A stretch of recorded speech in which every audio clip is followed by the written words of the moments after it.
In this video, we're going to be covering the nuts and bolts of choosing your NicheBuilder niche.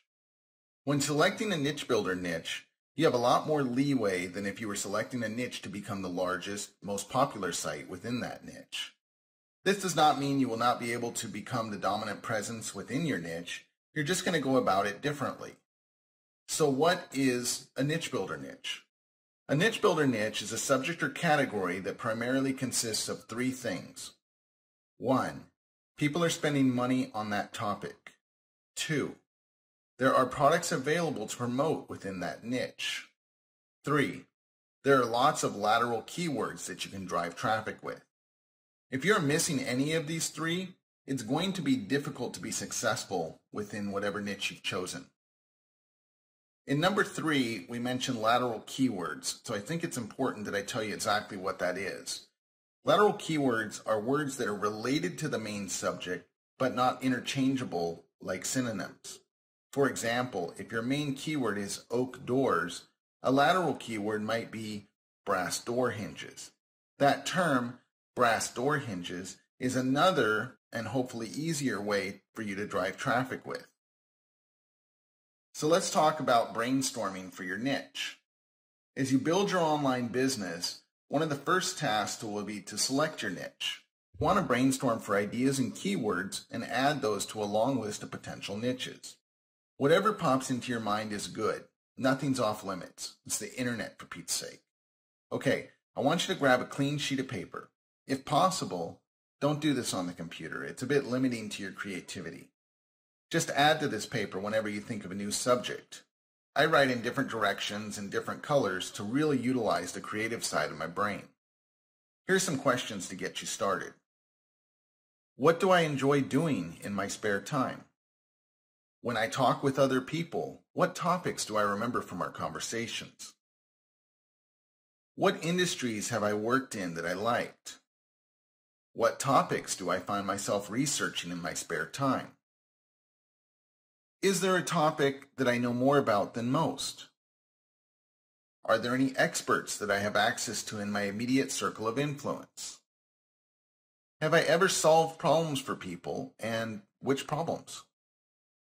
And are there any problems in general I would like to solve or see solved? From this list, you should have around 10 to 20 topics that you can reveal a niche within. Remember, a niche is a subject of a category, not the whole category. An example of this would be dog training. You've probably heard this in so many different internet marketing trainings, but dog training is a subject or category. Now, training for German Shepherds, that would be a niche within dog training. Now that we have our base list, let's keep digging a little bit. Some subjects may be too big or too small for our final niche selection. Let's not worry about that right now. You can keep expanding your list by getting active.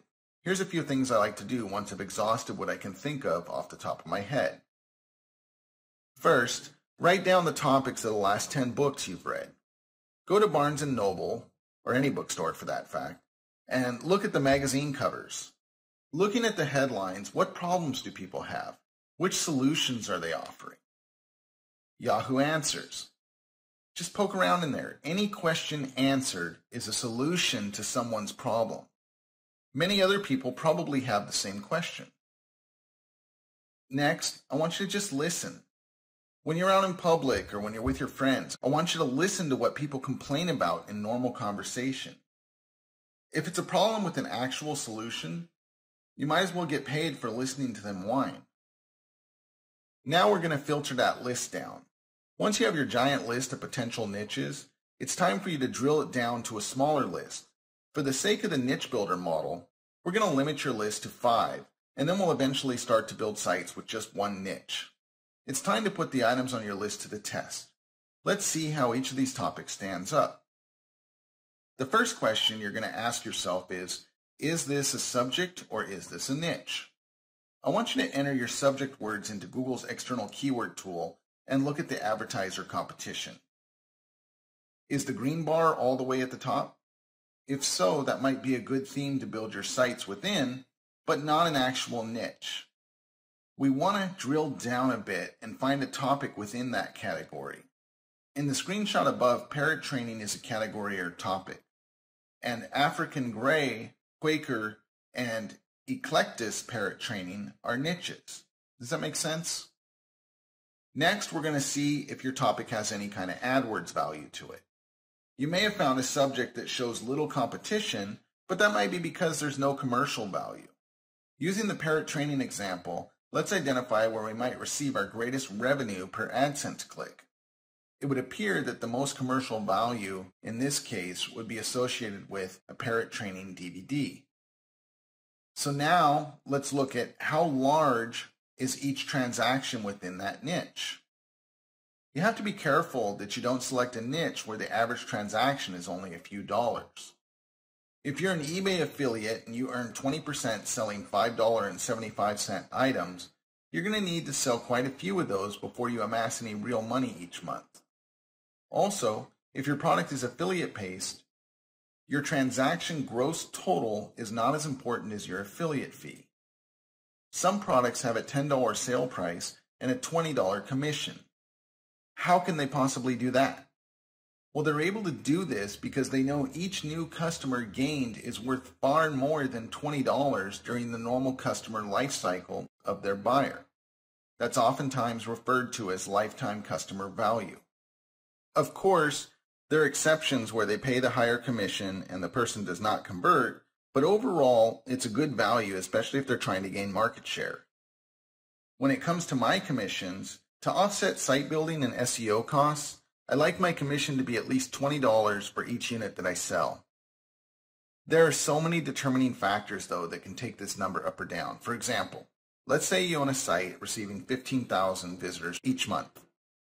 If you can convert just 10% of that traffic, so 1,500 visitors, into an opt-in that paid $1.50 per user reg or user registration, that would net you $2,250 a month. Now, personally, I'd have a hard time walking away from that just because $1.50 per lead didn't fit my parameters. If that were a paid traffic site, however, you'd have to make a determination based on how much you paid for each visitor and then subtract that from the final number that you get paid in commissions. So let's say each visitor cost you just 50 cents, but the same 10% converted. Well, 15,000 visitors would cost you $7,500 a month, and you're still earning that same $2,250 a month, and that would leave you about $5,000 in the hole each and every month. These are all calculations you just need to make. Next, we're going to take a look at the learning curve within the niche. When a topic has a learning curve, people tend to be doing research so that they can kind of get over that hump of not knowing enough about the product. Just be careful that people are also buying products and not just doing research. The next determining factor we'll look at as you decide which niche to go into is how many products are available to promote. This is important regardless if you decide to promote affiliate products or promote your own products. If no products are being sold within a niche, that might be a sign that there's no market there. You might be tempted to go ahead and create your product under the assumption that there's no competition for you. I would highly caution you that if this is your first product, you might want to rethink your strategy. Convincing people they need something is expensive and very difficult process. Giving people what they already want is much easier. Notice I said want and not need. Needs are generally associated with commodities such as shampoo and soap and socks. Most likely when you're marketing commodities, people are competing primarily on price. Margins are thin, and as a new marketer, I would suggest that you try and find a market where you can make significant profits, at least in the beginning. So where do you find these products to promote? Well, I would suggest that you check out the following sites for products that you can promote within your niche. In our next video, we'll look specifically at sources where you can find products to promote.